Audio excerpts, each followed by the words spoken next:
Hey everyone!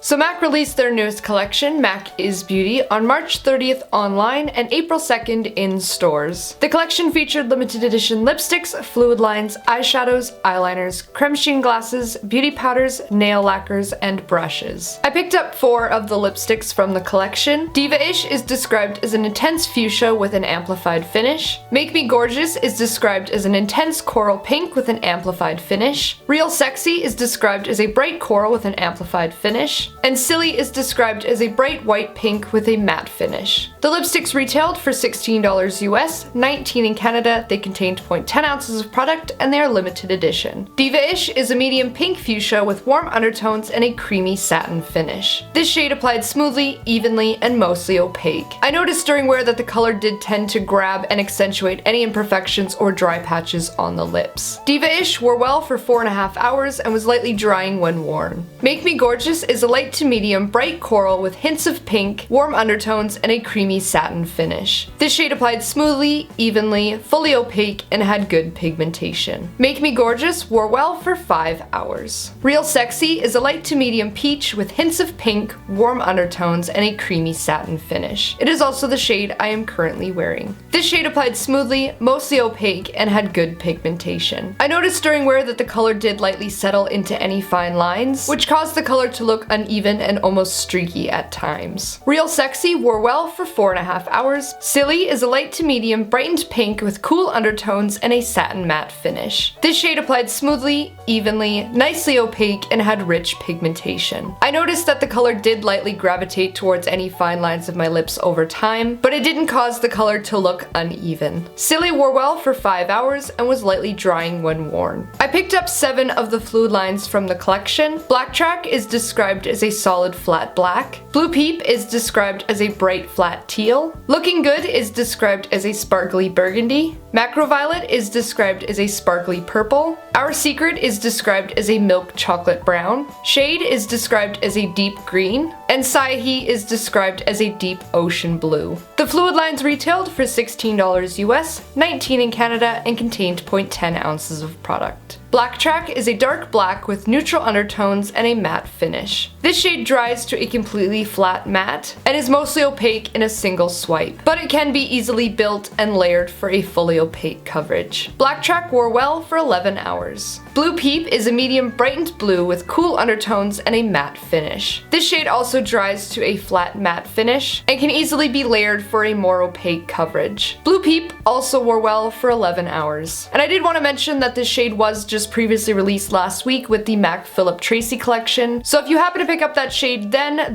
there's no need to pick it up now.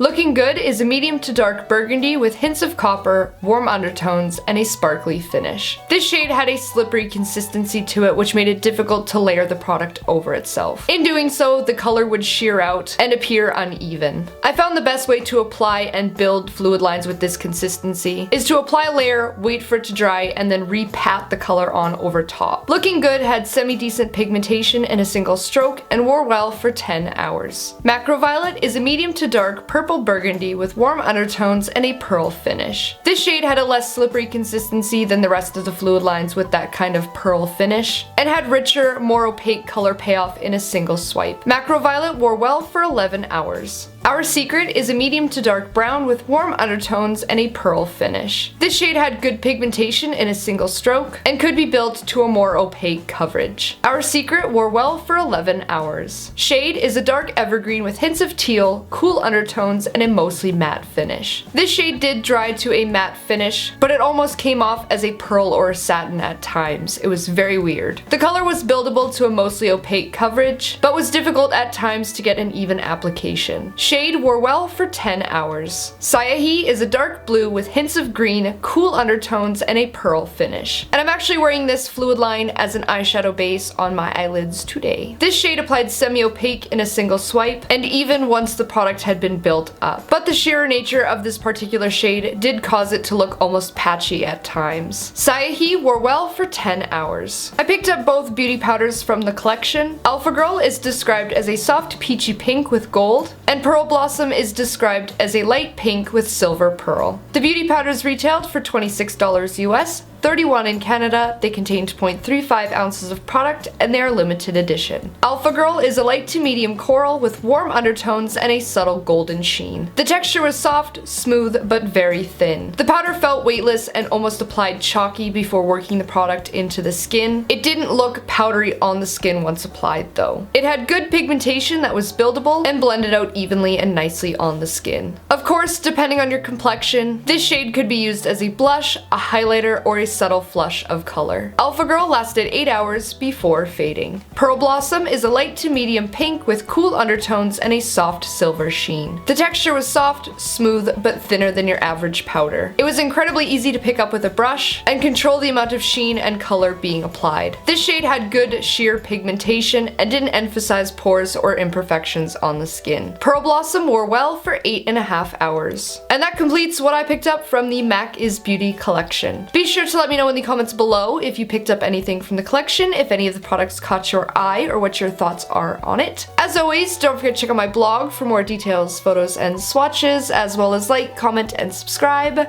to show your support. If you'd like to give me a follow, I will have all of my social media listed here, as well as down in the description. As I always say, I hope you found this review helpful, and I hope that you have a fantastic day, and thank you so much for watching.